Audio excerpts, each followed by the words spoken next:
김호중 씨 관련된 여러 이슈 중 수사 부분을 중점적으로 살펴보겠습니다. 사회부 서남빛 기자 나와 있습니다. 어서 오세요. 네. 예. 앞서 리포트에서 소변에서 음주 대사체가 발견됐다고 얘기를 했습니다. 이게 정확히 뭡니까? 술을 마신 뒤에 몸에 생기는 물질인데요. 우리 몸이 알코올을 소화하는 과정에서 발생하는 부산물입니다.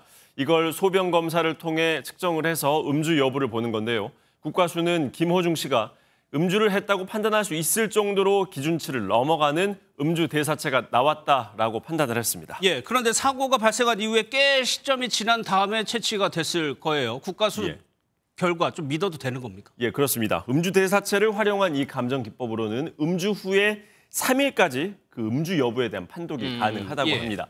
시간만으로 따지면 72시간인데요. 참고로 김 씨의 경우 사고가 난 후 소변 채취 시점까지 20시간 정도 걸렸습니다.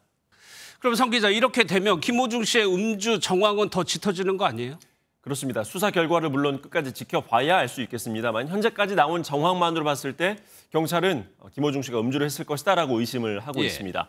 김 씨가 사고 당일이었던 지난 9일 저녁 자리 후에 대리운전 기사를 불러서 갔다는 점은 술을 마시지 않은 사람의 행동이라고는 믿기 어렵죠. 그리고 사고 후 17시간이나 지나서야 나타났다는 점, 또 차량의 메모리 카드가 사라진 점 등 무언가를 감추려는 행동을 연이어 했다는 것을 음주 의심을 강하게 만드는 바로 그 정황들입니다.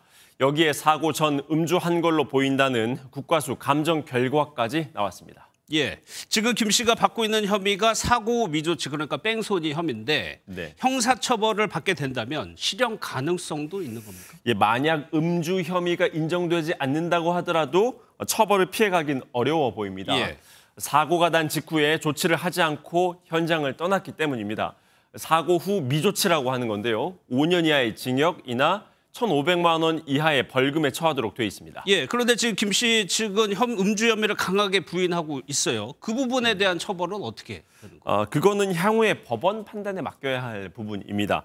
기억하실 텐데요. 과거 방송인 이창명 씨의 경우에는 사고 후 9시간 만에 경찰에 출석을 했는데 음주 사실을 부인했습니다. 경찰은 이 씨의 혈중 알코올 농도가 면허 정지 수준이었다고 주장을 했지만 음주운전 혐의는 무죄였습니다. 음주 여부가 의심할 여지 없이 입증됐다고는 보기 어렵다는 게 당시 법원의 판단이었는데요.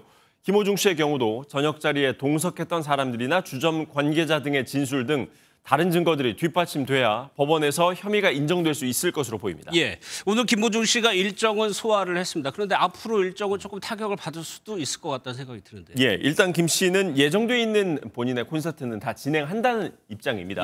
다만 방송 활동은 제약이 있을 듯한데요. 한 방송사의 주최로 열리는 이달 말 콘서트는 방송사 측에서 김호중 씨의 대체자를 찾으라고 한 걸로 전해졌습니다. 또 김 씨가 출연 중인 방송 프로그램들이 있는데요. 방송분 편집 혹은 출연 제외 등을 피하기는 쉽지 않아 보입니다. 알겠습니다. 잘 들었습니다. 서남빛 기자였습니다.